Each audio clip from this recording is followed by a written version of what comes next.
Well, good morning, everybody. Hope today finds you doing well. Get everything adjusted here. Sharks in the water.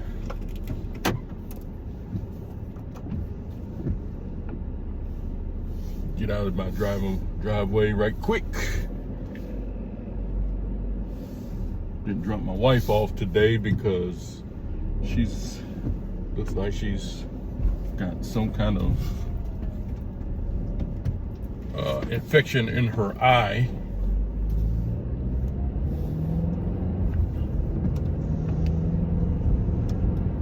Looks like she got some kind of infection in her eye, and I had to leave her home. So I'm a little concerned about that. Might be pink eye, or its more scientific name, conjunctivitis. But she's had to stay home today, and we've had a rather interesting week. Well, last week I had to go in and get some dental work done. That was a lot of fun, quote unquote. And then yesterday I had to take the kitten to the vet, get her checked out. She's looking good. Last couple of weeks on the job has been real busy, really busy. But it seems like the work is dying down a little bit. But I want to talk about something today, and you all can see that I'm a black man. I'm a black man, and those of you all who know me, I don't cater to all the blackness and the,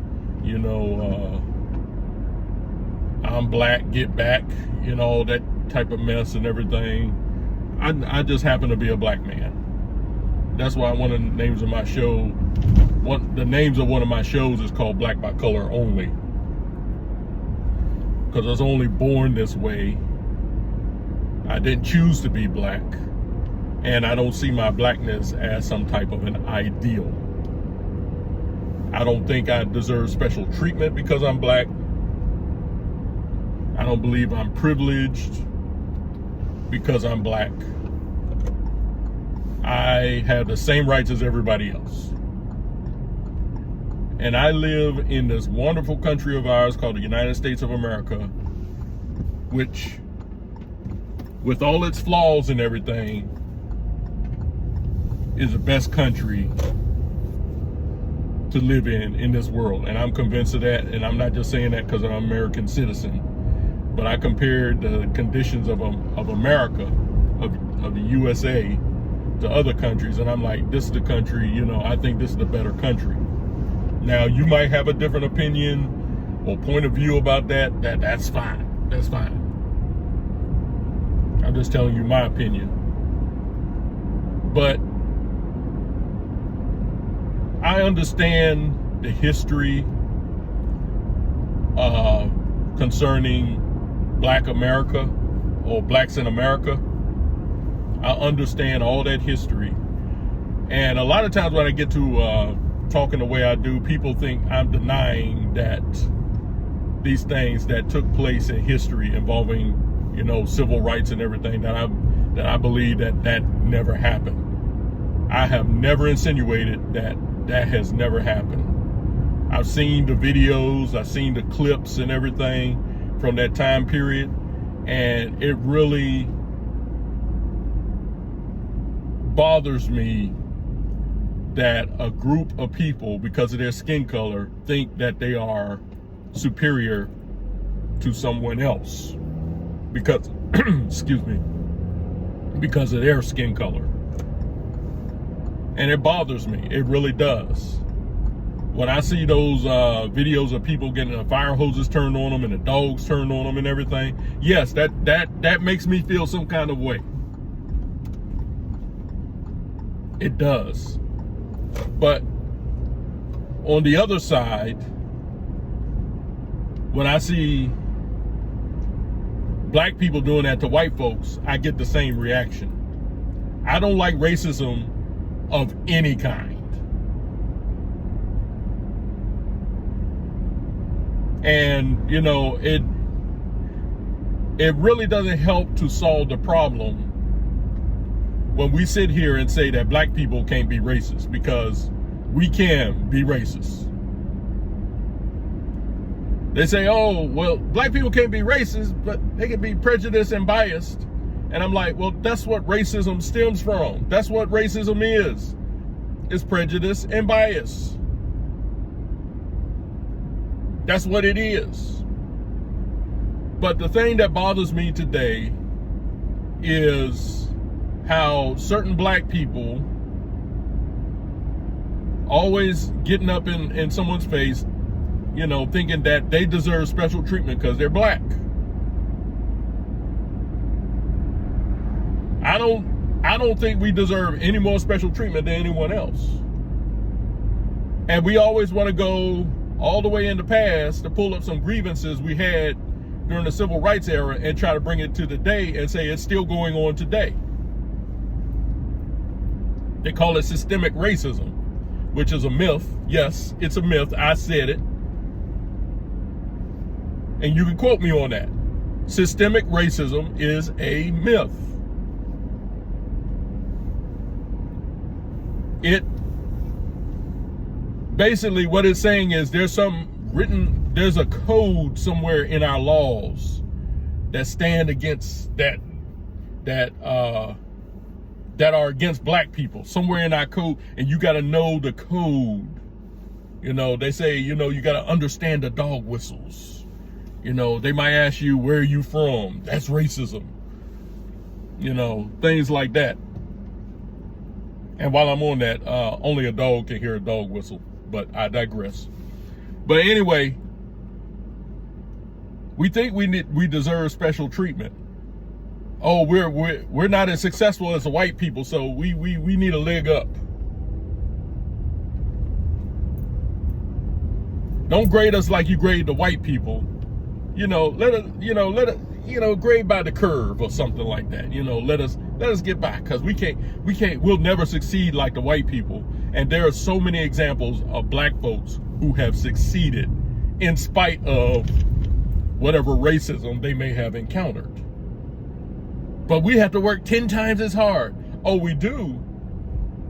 What do you mean we have to work 10 times as hard to get what the white man has?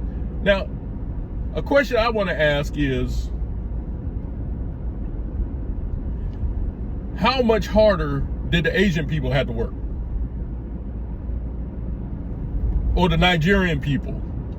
Because you get certain groups of people that come here, they immigrate from other countries, they come here and they take advantage of the opportunities we have here, and boom, next thing you know, in a few years, they're owning houses and land and cars and stuff like that. Can you explain that? And every time someone asks that question, we get crickets. I don't believe we need to be treated with kid gloves.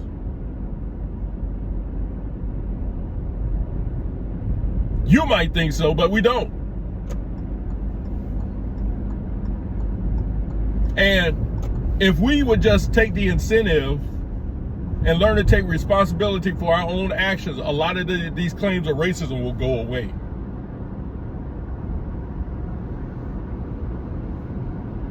But instead, when a person like me starts talking about all these things and bringing these things to the light, I get called a coon, sellout, Uncle Ruckus, Uncle Tom, Steppin' and Fetch It, Oreo, all them cute little names.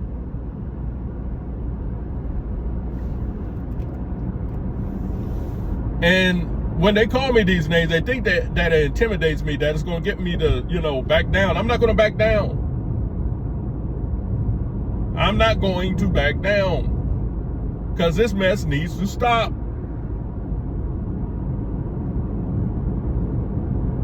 I'm sitting here, looking on, I get a lot of my news from YouTube. I peruse the YouTubes. And I see a lot of people like, You know, they put a restriction on the SNAP program. And you get these fat women, they say they poor and everything, they overweight and whatever, and they talk about, oh, why is Donald Trump cutting down the SNAP program? We're going to starve. And all you all doing is using that SNAP program to buy a lot of junk. You get your kids hooked up on it. They grow up unhealthy and whatever. But you want to blame Donald Trump for cutting down the SNAP program because all y'all doing is buying a lot of junk.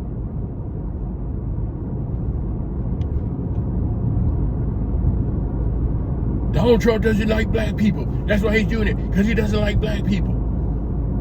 Everything Donald Trump does is to set the black people back. Even though he employs black folks, he's received NAACP awards in the past for helping out black communities. But yet and still, he's still a racist. Because you all would rather believe what the news media tells you than what common sense and critical thinking tell you.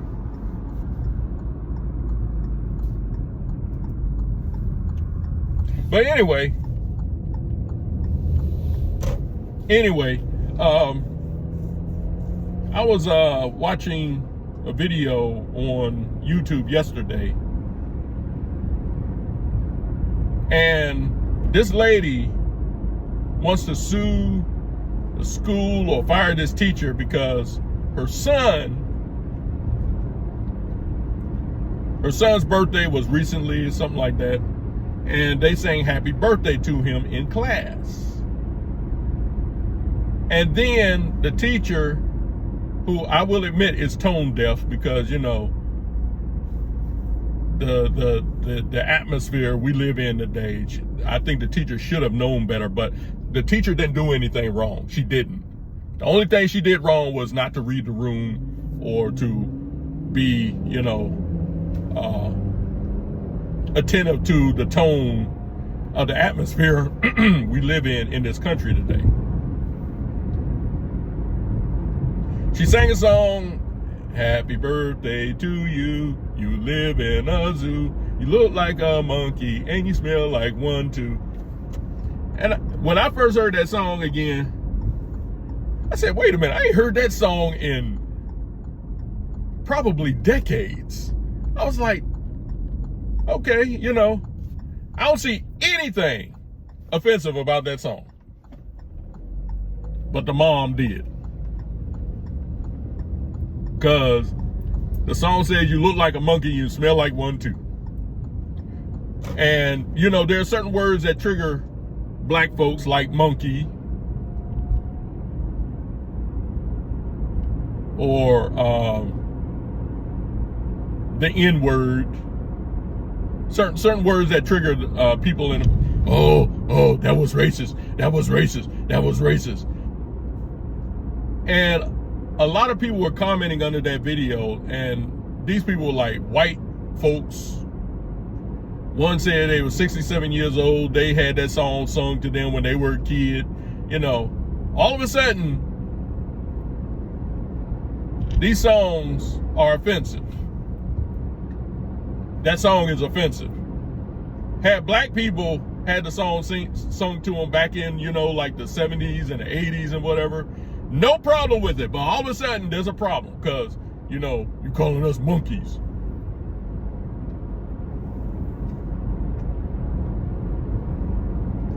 That's a racist term.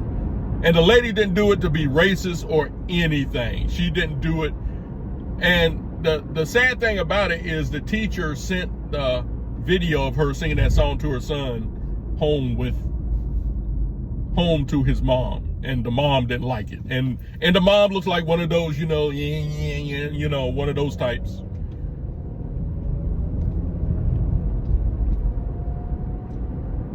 And now moms is probably looking for a payout or looking for the teacher to get fired. Which, if it was my child, I'd be like, oh, okay.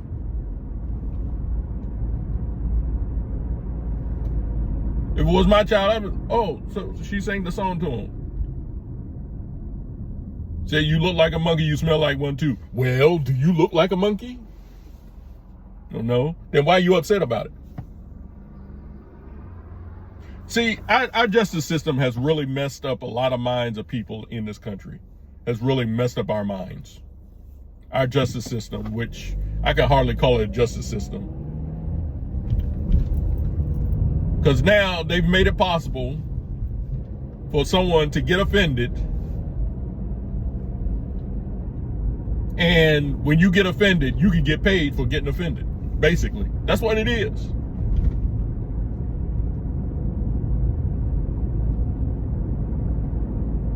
And you get these parents that get offended, and they're like, cha-ching, cha-ching, hey, I can work this in my favor. Instead of judges saying, man, get this mess out of here. Look, grow up. Your kids need to learn to grow up. You need to learn to grow up. And that's the problem with the kids today. Their parents haven't grown up. And the boy, I don't know if the song really offended him or anything. I don't know. But basically, he's going to grow up thinking that whenever someone calls him a monkey, that means they're racist.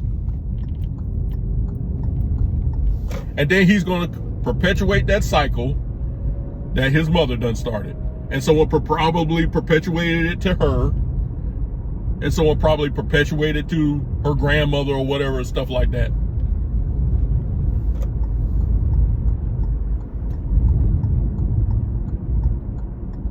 And she should have sat down with her son and said, hey, son, that was just a song. It's just a song.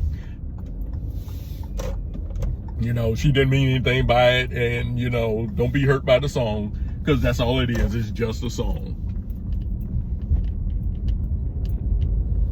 I remember in the mid-70s, I had a trip to the dentist. I used to live in Seat Pleasant, Maryland, right outside of Washington, D.C. And our dentist was maybe 1 mile, 2 miles away from where we lived. Name was Dr. McGuire. And went to this dentist one day, and back in those days, I don't know if they still do it. They used to put the cotton in your mouth and everything before they cleaned your teeth. Anybody remember that? That cotton reminded me of cigarette butts, And they prepared me for my teeth cleaning and whatever. How old was I? About 7 or 8 years old, maybe. And the nurse, who was a white lady, younger, she looked like she may have been in her 20s or 30s, if I remember correctly. When she prepared me and she got me ready for the cleaning, she said, hey, you want to see a monkey? And, I was like, a monkey, and because across the room, there was a door. And when she said, hey, you want to see a monkey? I thought she was going to open the door and a monkey would come out and, and everything and stuff like that, and that's how, 6, 7-year-old mind might be thinking. And I said, yeah, I want to see a monkey. And she held the mirror up to me. And I saw myself with all the cotton and everything in my mouth and whatever. And I didn't think anything about it, as a kid, because I was sitting there like, wait a minute, I thought, there was a monkey in there and everything. But looking back on that, I don't see that as a racist situation. Some people might look at, she called you a monkey. But I remember how I sort of remember how I looked in the mirror when she put the mirror to my face, and I did look like a little monkey. I did.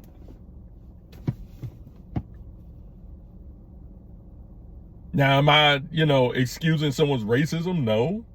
No. But it's nothing to really, sneeze at. Really, it's nothing to be bothered about. Looking back on that, I don't think that nurse was racist. I don't think she was being racist. But folks, we need to stop being so, we've gotten so sensitive. You really can't say anything now. Oh, I was at the zoo and You know, we came by the monkeys and the monkeys were just going off. Oh, that's racist. That's racist. Can't say monkey. Well, that's what it is. It's a monkey. I remember back in 1984, we went to the National Zoo, and my uncle from Roanoke, Virginia, you know, he visited with us, and he was teasing the monkeys. That thing was so funny. It was so funny. He was teasing the monkeys and whatever. But now, I don't even think you can say the word monkey. I remember around in the 80s, around 1984, maybe 85, somewhere around that time, there was a guy named Alvin Garrett who played for the Washington Redskins. And Alvin Garrett, you know, I think this particular game, he was returning a kickoff, and he got into and I think he returned the kickoff all the way for a touchdown. And when he was running, you know, Howard Cosell, you know, Howard Cosell, you know, one of the best sports commentators ever. Howard Cosell said, "Oh, look at him. Look at the little monkey getting up." And people had and this was in the 80s. And certain, you know, of course, certain black people were like, "Why is he calling him a monkey? Why is he calling him a monkey?" And certain black commentators, they were like, "Y'all leave Howard Cosell alone. All he was doing was making a statement, yada, yada, yada." But this day and age, oh no, the commentators jump in, "Yeah, that's racist. That's racist." Back then, you know, some people got offended, and it took a black commentator, I forgot his name, but he was like, "You all," and this was not no, you know, conservative black commentator.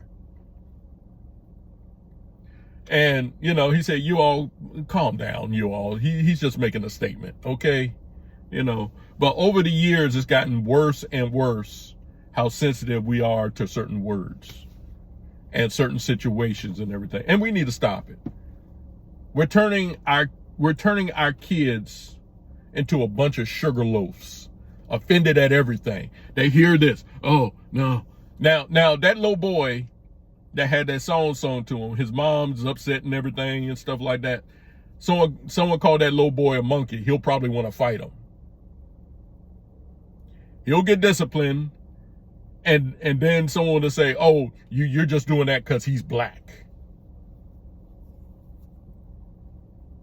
And see, I don't believe I deserve. Look, I'll be 57 years old. I'll be turning 57 in a few days, October the 16th. That's my birthday. I'll be turning 57 years old. Look, you all, I am too old to be offended by this stuff. I've had people call me the worst stuff. Does it? In some instances, it does sting and everything, but it doesn't stop me from doing what I'm going to do. You're not stopping me. You're not slowing me down. You're not intimidating me. Your words sting, yeah. But you're not going to stop me from saying what I want to say. From me telling you the truth or anything like that. You're not going to stop me. "Oh, you don't like being black." Okay, you can go ahead and think that. I like my skin color. I like being black. I do. But it bothers me when, you know, people can talk about black pride and they're like, "Yeah, black pride." But if a white person came up and talked about white pride, "Oh, that's a racist." Really, y'all?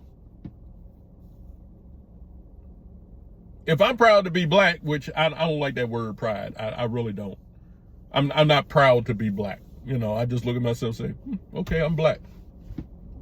I don't follow along, you know, the viewpoints of mainstream liberal black America. I don't follow along those.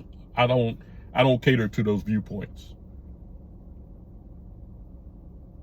The same thing that you recommend from a white person is the same thing I want you to recommend from me. Don't make the test easier because I'm black. Don't try to give me an advantage because I'm black. And folks, for the life of me, Don't think that just because I'm black, I'm thinking like other black people do. Sometimes people get around me and say, I don't mean to offend you, but you're not offending me one bit. When I hear the N-word, doesn't offend me one bit. Doesn't stress me out or anything, but some people, they hear that, but we can sit there, we can call each other by that name, but a white person uses that name probably just as a reference or something, and we just lose our minds. Folks, stop it. Grow up. Get a spine. Get the sugar out of your pocket. I mean, for real people. And it gets on my nerve. You really can't say anything.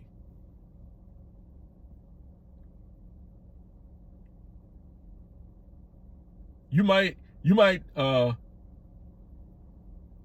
say something like, my wife was slaving in the kitchen this morning, and your wife get mad at you. Don't you use that word. Don't you use that word. Don't be using slave. What?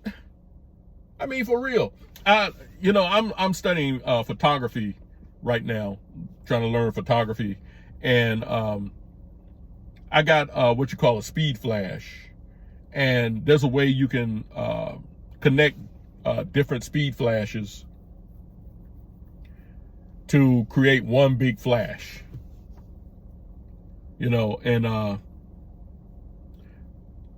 but from you have a little transmitter, and it's called the master, and it transmits to all the other flashes to signal them to flash. Those are called the slaves. And I'm just waiting for the day when people say, nah, we got to come up with a better name than a master and a slave. And I'm like, y'all, I would not be surprised. I would not be surprised if someone says, okay, here's my master right here, and these are slave. Here's my master flash right here. Here are my slave flashes. I would not be surprised if someone got offended at that. Or if I come into a photo studio and everything, and someone sees that I'm black, they'll probably change the name, to something else to keep from offending me. No, I know that that's the master, and those are the slaves. I know that. So what? It doesn't offend me. I told one guy. I shared a clip on Facebook, I think a couple of days ago. And it was this man, he was, sitting at a restaurant, and he was just talking matter-of-factly. And he was sitting there like, okay, slavery affected every race in history. So why do white people have to be, have to feel guilty because of slavery? Something like that. I didn't say it verbatim or anything. But he was saying, why do white people have to feel guilty for slavery when slavery, you have black slave masters, you've had Asian slave masters, you've had Hispanic slave masters, all types of slave masters. But all of a sudden, only the white people had to feel guilty about slavery. Why is that? And this guy gets on, well, yeah, it was different. The cultures were different. Man, shut up. Just shut up. Shut up with that mess. And slavery was bad, but from what I have read and from what I've learned, the slavery we went through here in the United States wasn't nearly as bad as where you in other areas of the world, or even today, because there's slavery still going on today. But anyway, I don't get caught up in this mess. And people keep saying, oh, you're just trying to be white and you're trying to bootlick your white masters and everything. You can say whatever you want to. I had one guy call me a black comfort dog for white conservatives. I've heard it all. You're not intimidating me. You're not getting me to say, oh, they hurt my feelings. Oh, I'm just going to stop saying no. You're just strengthening my resolve. In other words, you're just making me that much inclined to tell the truth. The more you say it, the more I'm going to come out here and talk about this stuff. So, strap your seatbelt on. It's going to be a wild ride. You keep on bringing the names, and I'm going to keep on bringing the truth.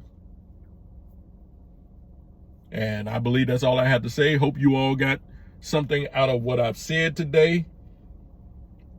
Don't just believe what I say because I say it. Do your own research. Get rid of the mental laziness. Get rid of the intellectual laziness. And do your own research. It's not hard to do. We live in the freest country in the land. We have libraries. We have online resources. We can look this stuff up.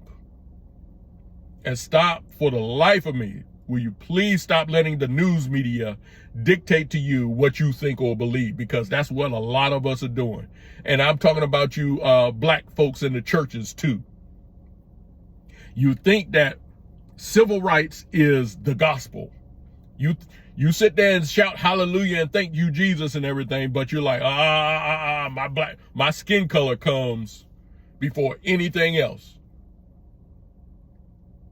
I'll praise Jesus and all that and everything, but my skin color comes above anything else. You denigrate one of my brothers and one of my sisters, and I'm going to bring it down on you. That's what Jamal Bryant and all these other crazy preachers are doing. One of the guys who led me to Christ, he's into that garbage. Folks, we need to stop this. We need to stop it. But anyway, you all have a good day. Hope you have a good one. Pray for me, pray for my wife, pray healing for my wife. And this is Vincent E. Brown. I'm signing off. Until the next time, I'll see you on The Rebound.